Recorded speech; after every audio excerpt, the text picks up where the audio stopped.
And today I want to talk a little differently about cannabis. Not negatively, not positively, just differently, because I would consider myself an advocate. I would consider most of you tuning into this show an advocate.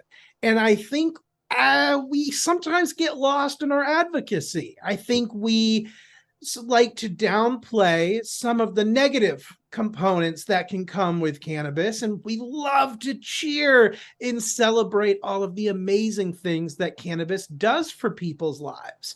But there's a spectrum, just like there is with everything, and there's this wide gap in the middle. And I think it's unfair for us advocates to look past some of the negative things that can happen with cannabis in people's lives. And I think it's obviously ignorant for those that just see the negatives to not educate themselves and inform themselves on some of the positives. Right. So in my journeys of looking for people that might be able to speak on both sides of this, I was super blessed to get connected with Tarris Batiste on LinkedIn. And he is the author of Don't Let It Smoke You. And I want him today to share his journey and what his personal opinions are about cannabis, how it can be an effective use for athletes and for individuals all over the world, but how it can also kind of take control negatively. And so joining us today, Tarris, thank you so much. Sure, for sure. No, thank you for having me on. I'm happy to be here and happy to chat it up with you. I love your passion. I love your passion around cannabis and your understanding around the pros and the cons. Happy to be here and happy to get into talk with you.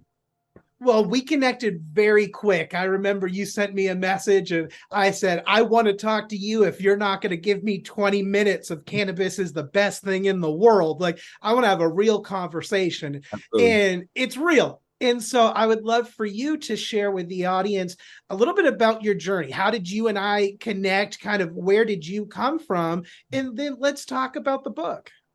Yeah, so how me and you connected was via LinkedIn, just doing my outreach about the book. The book came out a year ago.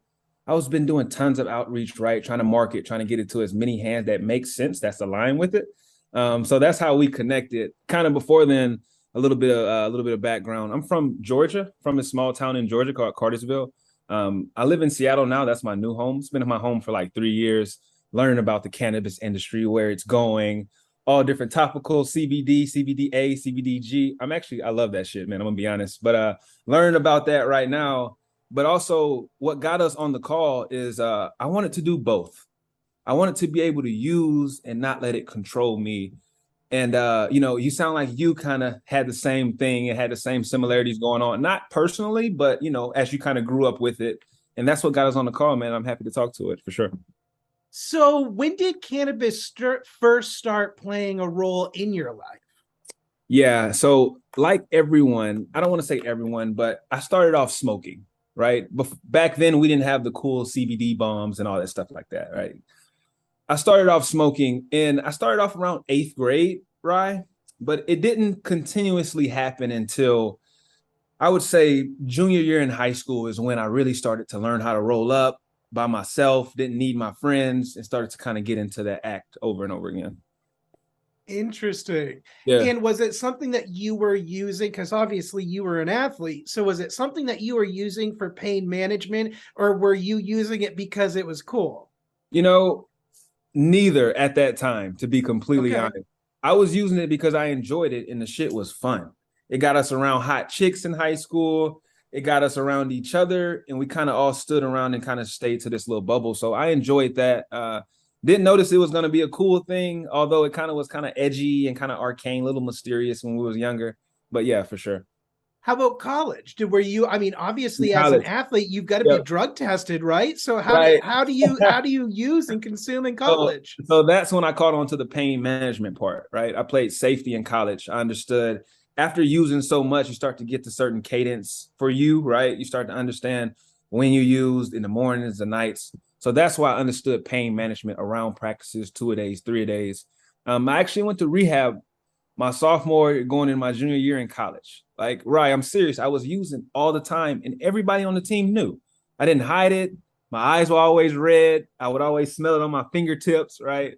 And the coach tried to look out for me around my junior year in college. I tried to figure out that pain management, and I tried to figure out myself, and I was just going through it. And that's what got me to rehab, and that's what got me to write the book for sure. Don't let it smoke you.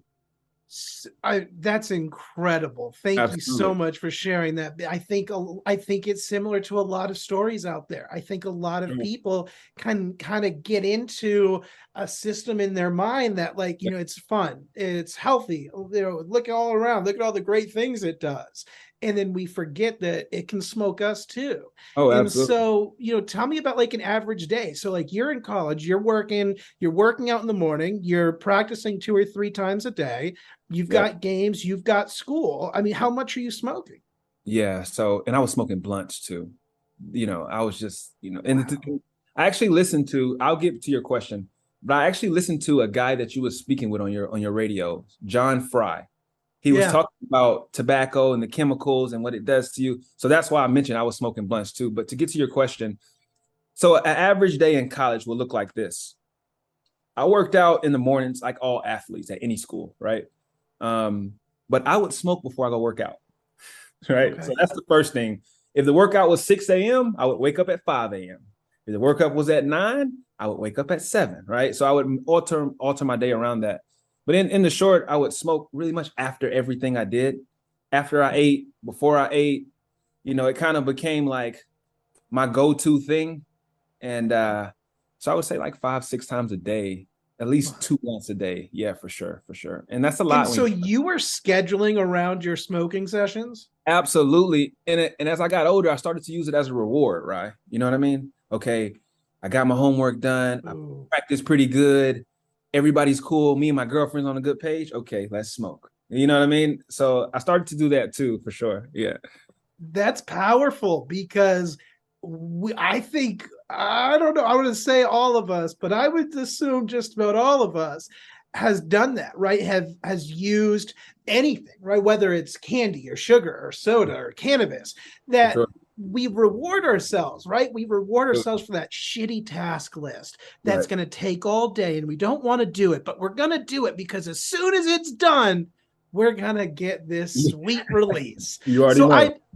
I totally get it. But I'm curious because obviously I shared with you, you know, for me, you know, what some of the consequences were of not intentionally and deliberately understanding what I'm consuming and how I'm consuming and just allowing it to smoke me as well. But I'm curious what some of those consequences were for you. Ask that question in a simpler way, will you?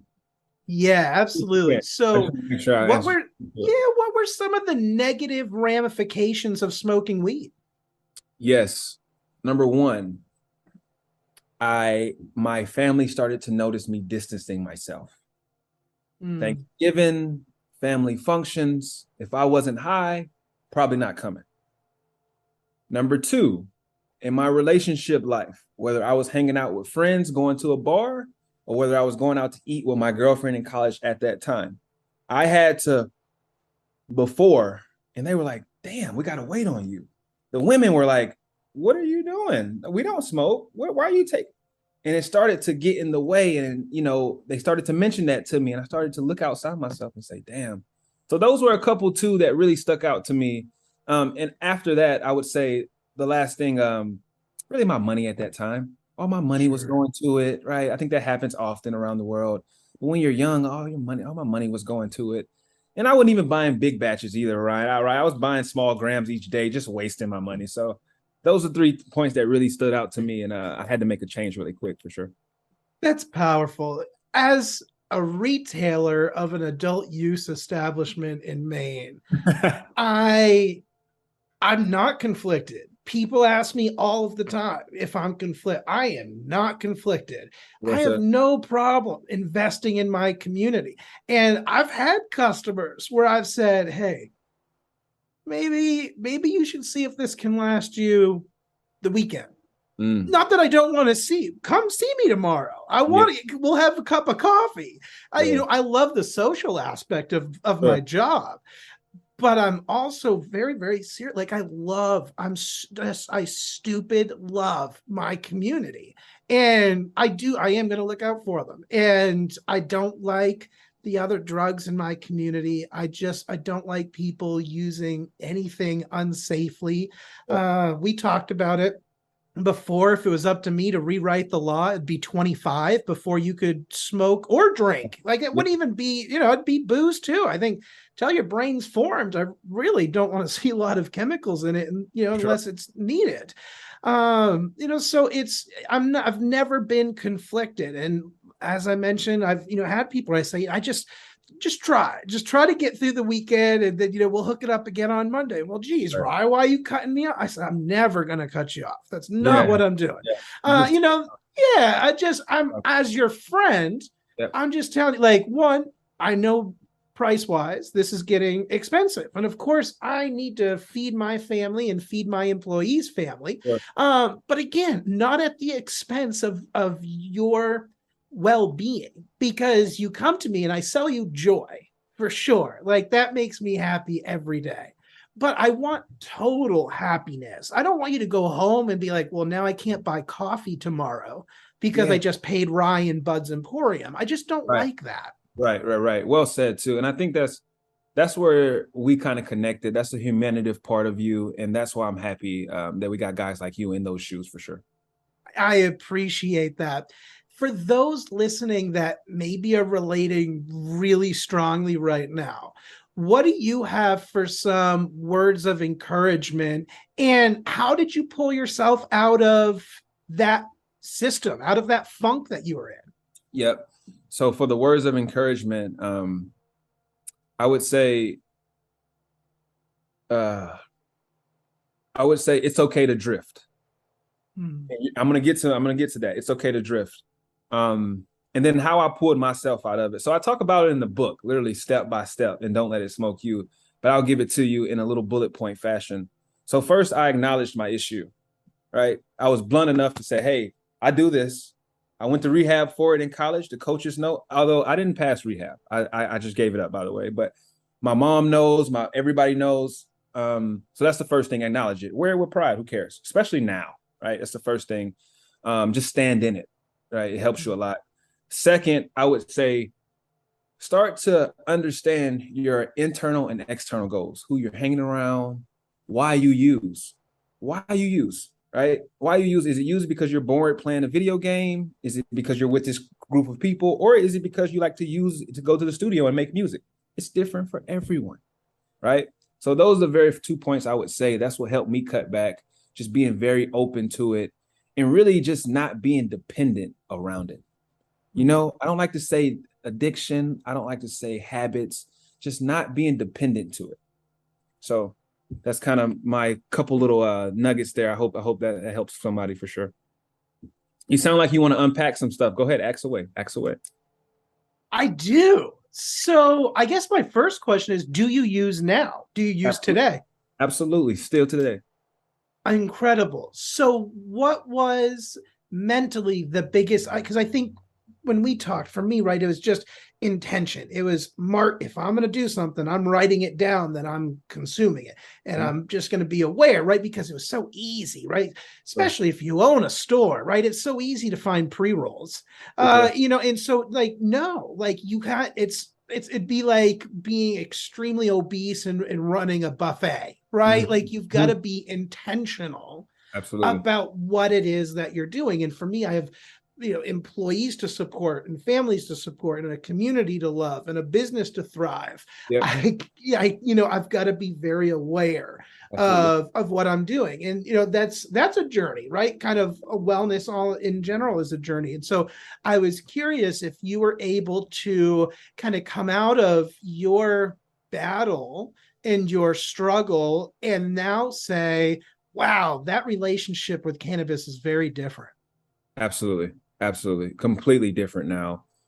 You don't necessarily get over it. You just learn how to live and deal with it. Sure. You're not gonna say, you know what, I'm done with cannabis. I'm done, because it does help you in some point, right? Depending on who you are, it helps you in some way, recreational or medically. Maybe you don't know yourself too. I truly believe in that. But you asked me, you said, do I still use today? I do. I know how to use, I know when it's an asset to me. I like to say the power of when. The power of when to use for you and for me is different. Mornings, nights, etc. And then how you use microdosing, etc. It's different. So I know how to use for myself. I don't know how to use with a group of my friends, but for myself. So it's different. And that's what I kind of hang my hat on for sure. Incredible. It is a journey. And I think often consumers, I see it here, they come in and they ask a question and they want that answer. And they get frustrated with my answer on it's a journey and I'm willing to go on it with you. Yeah. And some of them are just like, well, no, I want to know how many milligrams and what's going to be the bet. And I don't have that answer. I don't know. And frankly, if anybody does know that answer, I'd be a little cautious. Yeah, I'm glad you said that, right? It's growing with us hand in hand. Literally, more cannabinoids are coming out by the day, and as we grow, it's growing with people hand in hand. So I think we're all kind of in a journey and experimenting and trying to figure out what works for us. For all we know, there's a compound in this plant that's more psychoactive than THC.